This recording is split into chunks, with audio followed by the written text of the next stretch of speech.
This is Ashley Bemis with PSB-TV, and we are here at the Erie Cemetery to interview Robin Swoop, the paranormal pastor of Erie, PA, to find out what paranormal activities happen at the Erie Cemetery. I am a writer and a minister.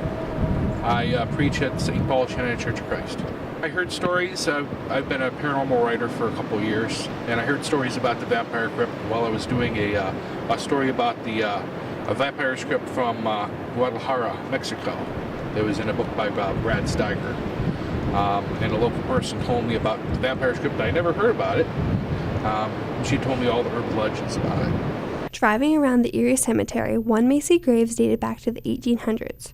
But with such old graves lies old and unheard stories. Many of these stories may be a myth, but one story we are going to listen to today is about the Witch's Circle.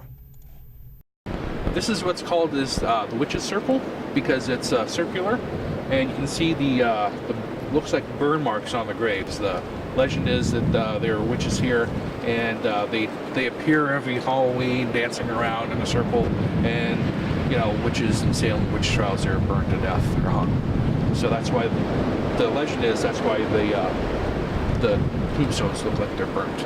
What lies beneath the ground now, nobody knows, but the circle of graves sure does hold a great story to tell tourists.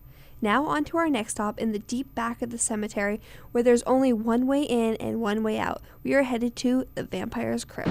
Oh, well, legend has it, there's legend and then there's the actual burial records. Legend has it that in the 1800s, there was somebody who was buried here who was actually a vampire, and he would sneak out and he'd murder victims. And the grave custodian here during the 1800s saw him and saw him creeping back in there, and he burnt him alive he's already dead, in his crypt. The real record is this is the Brown family crypt. But the weird thing is nobody in there who's buried there is named Brown.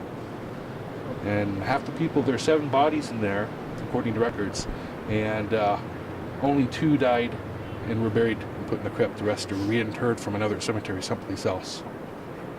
So a lot of weird history with the whole crypt.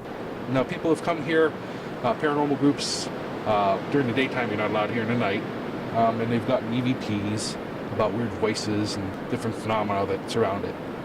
Now, my theory, and there's a lot of things in Erie that are similar, if you think you're going to experience something, you're going to experience it.